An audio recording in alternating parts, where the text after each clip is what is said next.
શું pilots flight દરમિયાન સૂઈ શકે? એક સર્વેક્ષણમાં આશ્ચર્યજનક વાત સામે આવી છે. સર્વેક્ષણ કરાયેલા તમામ પાયલટ્સે ઉડતી વખતે ઊંઘ લેવાની વાત સ્વીકારી છે.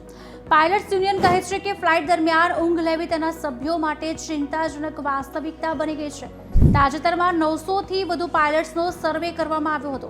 સર્વેક્ષણમાં 93% પાયલટ્સે છેલ્લા કેટલાક મહિનામાં ફ્લાઇટ દરમિયાન ઊંઘ લેવાની વાતને સ્વીકારી છે. આ સર્વેક્ષણથી પ્રશ્ન ઊભો થાય છે કે શું પાયલટ્સ ફ્લાઇટ દરમિયાન સૂઈ શકે છે?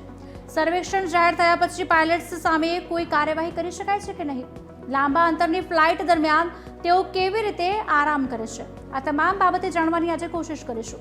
વિશ્વભરના ઘણા દેશો ફ્લાઇટ્સ દરમિયાન પાયલટ્સને સૂવાની મંજૂરી આપે છે.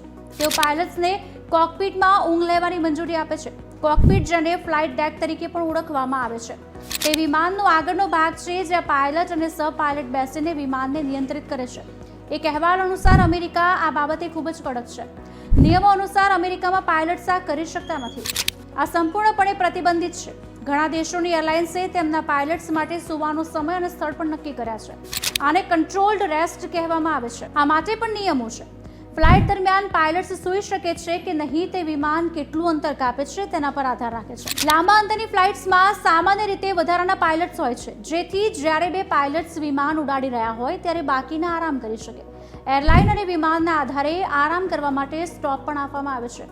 એક અહેવાલ અનુસાર ફેડરલ એવિએશન એડમિનિસ્ટ્રેશનના નિયમો પાયલટ્સના ફરજના કલાકો તેમજ લાંબી ફ્લાઇટ્સ પર તેમણે કેટલો આરામ લેવો જોઈએ તે મર્યાદિત કરે છે.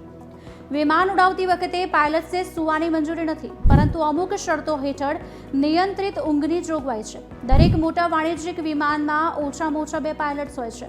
એક કેપ્ટન હોય છે અને બીજો ફર્સ્ટ ઓફિસર હોય છે.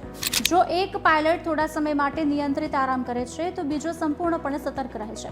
આ સમયગાળો સામાન્ય રીતે 20થી 40 મિનિટનો હોય છે.